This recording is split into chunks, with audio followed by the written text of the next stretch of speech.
مزدوری کرنے والا ہر پاکستانی ایک سفیر ہے اور آپ سب کو چاہیے کہ اپنے کردار اور اخلاق سے پاکستانی کے وقار اور سبز ہلالی پرچم کو بلند رکھیں۔ یہ بات قومی وطن پارٹی کے مرکزی چیئرمین آفتاب احمد خان شیرپاؤ نے ریاض میں اپنے بھائی حیات خان شیرپاؤ شہید کی 45ویں برسی کے حوالے سے ایک بڑے اجتماع سے خطاب میں کرتے ہوئے کہی۔ قومی وطن پارٹی سعودی عرب نے حیات خان شیرپاؤ شہید کی برسی کے حوالے سے تقریب کا انعقاد کیا، جس میں قومی وطن پارٹی کے عہدیداران سمیت کارکنان کی بڑی تعداد میں شرکت۔ آفتاب احمد خان شیرپاؤ کا کارکنان سے خطاب کرتے ہوئے کہنا تھا کہ حیات خان شیرپاؤ نے اس قوم کے لیے جان کی قربانی دی جس کو کبھی بھلایا نہیں جا سکتا۔ حیات خان شیرپاؤ کی زندگی نوجوانوں کے لیے ایک مثال ہے۔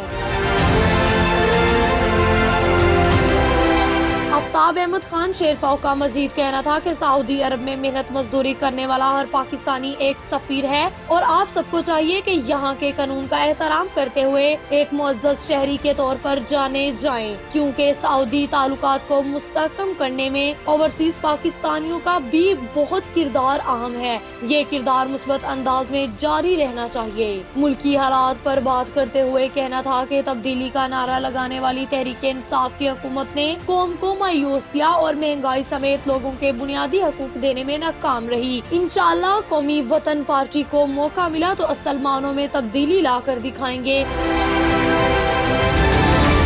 تقریب سے پارٹی کے صوبائی چیئرمین سکندر حیات خان شیرپاؤ، قومی وطن پارٹی سعودی عرب کے صدر اقبال، UAE کے صدر سعید خان، الحاج شیر عالم خان، ودان خان، عطا محمد سلطان، اکبر باچا، ڈاکٹر جمیل الرحمان اور سلطان زیب خان کا خطاب کرتے ہوئے کہنا تھا کہ کارکنان محنت اور کوشش جاری رکھیں۔ آئندہ انتخابات میں خیبر پختونخوا کا وزیر اعلیٰ سکندر حیات شیرپاؤ ہوگا، جو حقیقی معنوں میں لوگوں کی فلاح و بہبود کے لیے عملاً کام کر کے دکھائیں گے۔ تقریب کے اختتام پر آفتاب احمد خان شیرپاؤ کو مختلف سماجی اور ادبی تنظیموں کی طرف سے اعزازی شیلڈز پیش کی گئی۔